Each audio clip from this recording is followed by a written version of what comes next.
చెట్టు పేరు చెప్పి కాయలు అమ్ముకుంటుందేమో.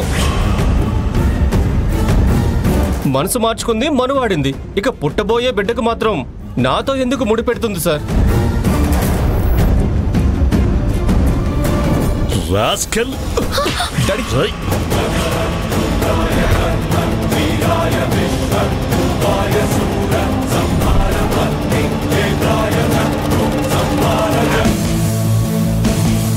ఏంటి దౌర్జన్యం? మీరు అతన్ని కొట్టి నిజాన్ని కప్పి పెట్టాలనుకుంటున్నారా? అది కాదు కదా. మరి వీడెలా మాట్లాడుతున్నాడో విన్నావు కదా. తను అడుగుతున్న వాటికి ఆవేశపడ్డం ఎందుకు? ఆన్సర్ ఇవ్వాలా లేదా? అలాంటి సంబంధం ఏమీ లేదని నిరూపించాలి.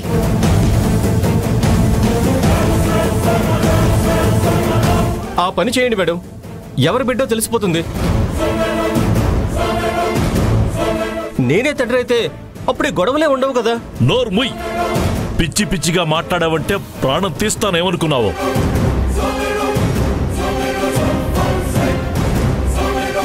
నువ్వెవరో తెలీదు, నీ మొహం ఎత్తను చూడలేదు. ఆ మాటకొస్తే నీలవేణి ప్రెగ్నెంటే కాదు. నీలవేణి ప్రెగ్నెంటే కాదు.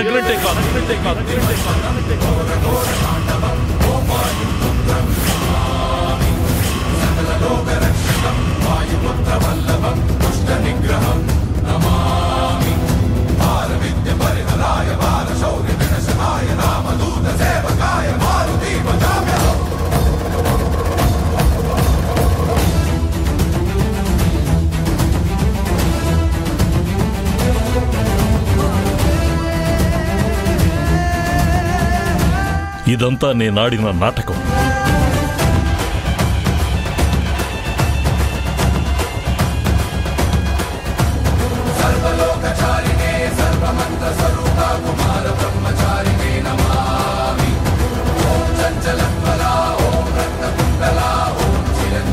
డాడీ. అవును తారక్, నీలవేణి గడప దాటకుండా నీలవేణి నువ్వు కలిసి ఉండాలంటే ఇంతకన్నా వేరే దారి లేక ఇలా ఒక అబద్ధం చెప్పాల్సి వచ్చింది.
అమ్మా నీలవేణి, ఈ పౌడర్ కలిపిన కాఫీ తాగిన తర్వాత నీకు మైకం కమ్ముకుంటుంది.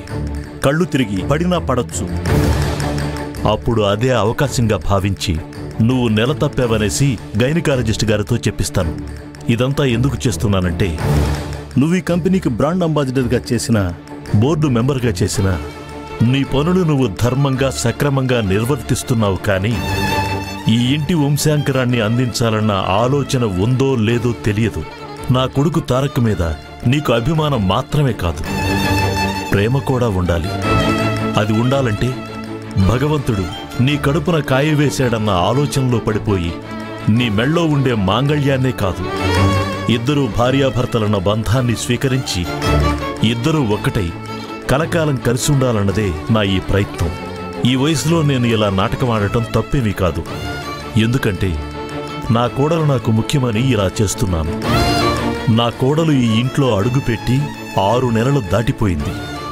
ఇకనైనా నేను ఈ బంధాన్ని తెంచుకొని నా దారి నేను వెళ్ళిపోవచ్చా అయ్యగారు అని చాలాసార్లు అడిగింది. కాని నీలాంటి ఉత్తమరాలు దూరమైపోతే నా కొడుకేమైపోతాడు? ఈ ఇల్లేమైపోతుంది? వీటన్నింటినీ దృష్టిలో పెట్టుకుని నేను ఈ నిర్ణయానికి వచ్చాను. వంశాభివృద్ధి జరగడమే కాదు, నువ్వు తారక్కు పార్వతీ పరమేశ్వరుళ్ళ కలిసిమెలిసి ఉండాలి. నా ఈ పొరపాటు ఎలా సరిదిద్దుకోవాలో నాకు బాగా తెలుసు. నేను ఈ పౌడర్ కలపడం ఎవరూ చూడలేదు. నా కోడలు నీలవేణి ఈ కాఫీ తాగితే అంతా మంచే జరుగుతుంది అని నేను అనుకుంటున్నాను.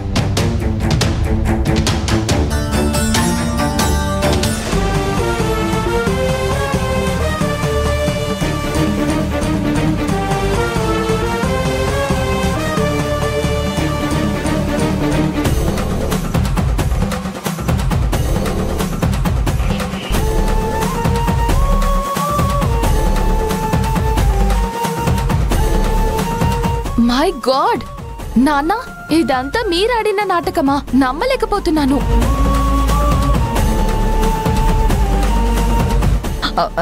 మేమైతే అందరూ నమ్మేశాం. ఆ తర్వాతే అనుమానం వచ్చింది. డౌట్ వచ్చాకే కదా ఈ పులిరాజాని పిలిపించింది. రాజానా? ఇందాక రవి అన్నాడు. నా పూర్తి పేరు పులికొండ రవిరాజా సార్. సీరియల్స్ లో వేషాలు వేస్తుంటాను. ఏదైనా మంచి క్యారెక్టర్ ఉంటే చెప్పండి. ఓరి నీ క్యారెక్టర్ గోలా, ముందిక్కడ గొడవ ఏంటో తేలనివ్వు. మీరాగండి సార్.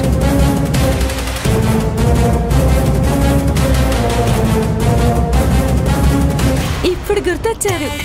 మీరు పసుపుతాడు సీరియల్లో రోజా భర్త భార్గవ్ కదా? Yes, it's me. నేను ఆ సీరియల్ రోజు చూస్తూ ఉంటాను. మీ యాక్టింగ్ బాగుంటుంది. ఇక ఆపుతావా? ఇక్కడ ఎవరికేం అవార్డులు రివార్డులు ఇవ్వట్లేదు. కానీ మా మావయ్య గారికి ఆస్కార్ అవార్డు ఇవ్వాలి. ఏమి నటన, ఏమి చాతుర్యం.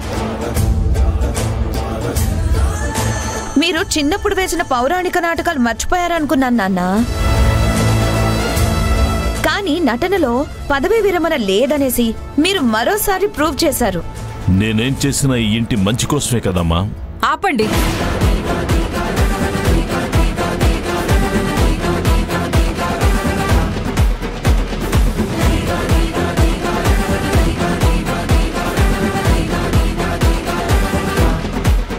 ఏంటి మీరు చేసిన మంచి? మమ్మల్ని వెర్రివాళ్ళం చేసి మీరు పొందిన ఆనందం గొప్పగా ఉందా?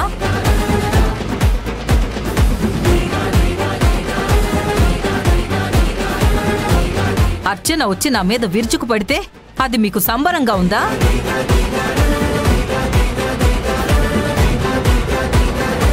ఎవరు పడితే వాళ్ళు తారక్ తండ్రి అయ్యాడా అని ప్రశ్నల వర్షం కురిపిస్తుంటే మీకు ముద్దుగా ఉందా? ఆవేశపడకు కాదంబరి, ఆలోచిస్తే అంతా నీకే అర్థమవుతుంది. ఇంకేం మాట్లాడకండి. భర్త కాబట్టి నేను అరవడం తప్ప ఇంకేం చేయలేకపోతున్నాను. డాడీ, నీలవేణి ఇంట్లో నుంచి వెళ్ళిపోతానని ఎప్పుడు చెప్పలేదు. మీరు అవమానించేలా మాట్లాడారు. అప్పుడు వెళ్ళిపోతానని చెప్పింది. అలా చేస్తుందనుకోలేదు. రోషం వచ్చైనా సరే నీతో కాపురం చేస్తుందనుకున్నాను తారక్.